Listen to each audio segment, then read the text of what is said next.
wag po tayong gagamit ng mga systemic. So bali mga kagulay, ito na po yung pagitan ng aking pipino.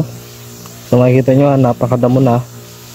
Medyo na late tayo kasi ng pag-i-spray dito dahil naubusan nga tayo ng herbicide at dumaan pa nga yung mga bagyo, kaya ganito na po, lumaos yung damo nya.